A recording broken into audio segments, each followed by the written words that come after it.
All right, the first thing that I'm going to do is I'm going to cut up some onions. So I cut up the onion a little bit different. I cut the ends like this, off of one end like that, and then the other end like this. And then I take this part and I toss this. Absolute goodness. All right, and so like once I do that, I take off the outer shell because the outer shell has a part it's hard to eat. Okay, so I'm going to take off the outer shell.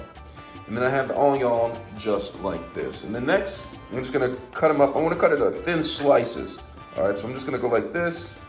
I'm gonna take the onion and I'm going to cut it in thin slices. And I'm just gonna do like this. And this knife is slightly serrated so I can cut thin slices.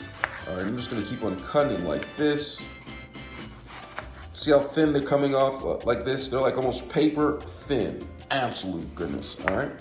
So a couple times you might miss, but you just get back at it and go towards it. You see that?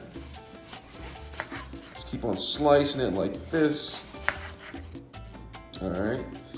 And when it gets hard to handle on one side, what I do is I tend to flip it over and I have a little bit more gripation on it like this. See that?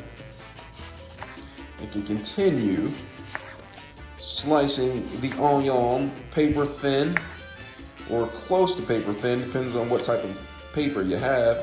Absolute goodness. So cut that, and then one more slice. Be careful because knives are sharp. Voila. And so that's how you cut up the onion, and I'm gonna do it a little bit different. I'm gonna cut them in half moons, all right? So I'm just gonna take the knife and go across all of the circles until I get the half moon thing going on. All right, so I got the half moon, just like that. Absolute goodness. That's how you cut up an onion. All right, absolute goodness. Next thing.